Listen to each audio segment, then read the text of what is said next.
اعوذ باللہ من الشیطان الرجیم، بسم اللہ الرحمن الرحیم۔ ذکر خدا کرے ذکر مصطفیٰ نہ کرے، ذکر خدا کرے ذکر مصطفیٰ نہ کرے، میرے منہ میں ہو ایسی زبان خدا نہ کرے۔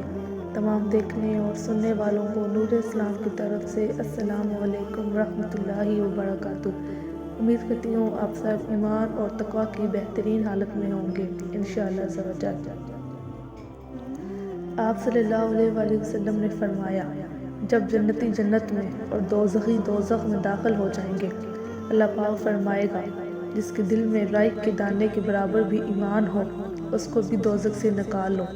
تب ایسے لوگ دوزخ سے نکال لیے جائیں گے اور وہ جل کر کوئلے کی طرح سیاہ ہو چکے ہوں گے، پھر زندگی کی نہر میں یا بارش کے پانی میں ڈالے جائیں گے۔ یہاں راوی کو شک ہو گیا کہ اوپر کے راوی نے کون سا لفظ استعمال کیا۔ اس وقت وہ دانے کی طرح اگ آئیں گے، جس طرح ندی کے کنارے دانے اگاتے ہیں۔ کیا تم نے نہیں دیکھا کہ دانہ زردی مائل پیش در پیش نکلتا ہے؟ اگر آپ کو ہماری حدیث کی ویڈیو پسند آئے تو اس کو لائک کریں، شیئر کریں اور ہمارے چینل کو سبسکرائب کر کے بیل آئیکن کو پریس کریں تاکہ ہماری ہر آنے والی نئی ویڈیو کا نوٹیفیکیشن سب سے پہلے آپ کو مل سکے اور آپ علم حدیث سے مستفید ہو سکیں۔ شکریہ۔